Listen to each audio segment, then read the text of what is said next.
Hey, for those of you who don't know me, but hopefully you will know me soon, this is Lynn with Interconnection Coaching, and I was just on a 3D adventure, 3 dogs. There's Big Kitty in the back. I know Ripley's somewhere around there. There's Rippy. Bozzie's laying down, I think. He's my older guy. He's like 13.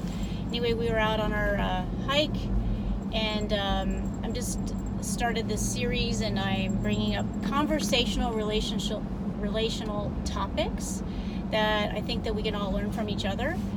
And I've been thinking about grit, and I bet if I asked like 100 people, what do you think grit is?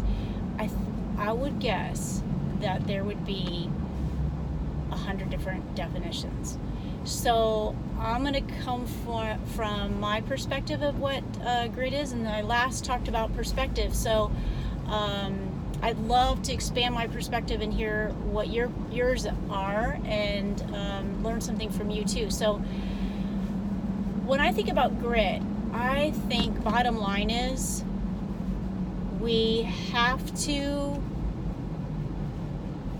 go from within and source that thing. I call it my God source, my God power. I don't know what you call it, but I know that's where I have to go in deep. It's not just a physical thing that has to happen. It's also a mental and an emotional thing that happens spiritually as well. And I just know that that's where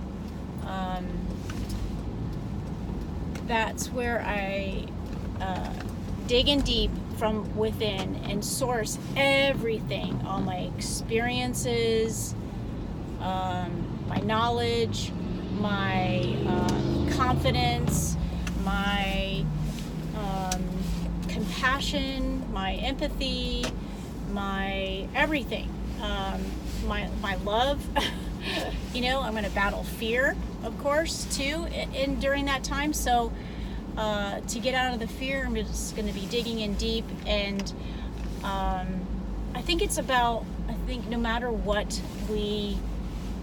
how we all define it, I do believe that grit starts with being. It's not all about the doing thing.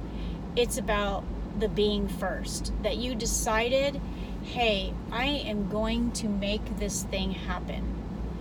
I'm going to dig in deep and grab everything I can to make this thing happen. I think that's where grit starts. It starts with the being. And of course, the action is going to happen. It's going to require lots and lots of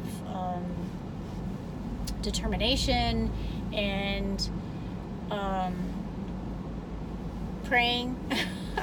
It's going to require lots of tears, maybe, and sweat, or whatever. But I do think it starts with the being, and I just don't think that without the being, we can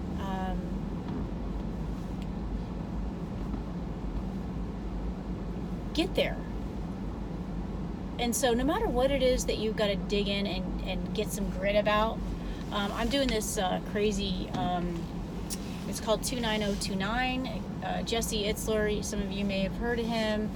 It's a really interesting guy who has come out with this deal where he does twice a year in Vermont, once in Vermont and once in Utah, so it's once a year, 2 different events, and you're basically climbing in a mountain, the equivalent of what you would be climbing for Mount Everest, which is 29,029 feet. And so, and you're timed. And so you have to get up and down this mountain, like, I'm going to the one in Utah, and it's 13 times. And you're timed by 36 hours. So I know that this thing is going to take everything I've got to get up and down that mountain. And I'm telling myself I've got to shoot for 14, which is really crazy.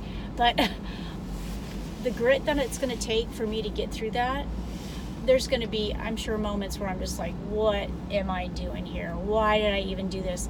And I'm doing it just to prove to myself that I can do it, and I've got grit, and I'm making this being choice that I'm going to dig deep and source everything I have within me to get this thing done and to prove that I can do it. So anyway, that's my kind of take on grit. I'll have to let you guys know how that comes out. That's actually going to be in 3 weeks. I've been training for it, and I'm oh my gosh, it's a little crazy. So I'd love to hear your comments and what you think about grit, and maybe stories about when you've had to dig in deep and source from within to get that thing done and accomplished, and celebrate and say, yes, I did it. Okay, peace out.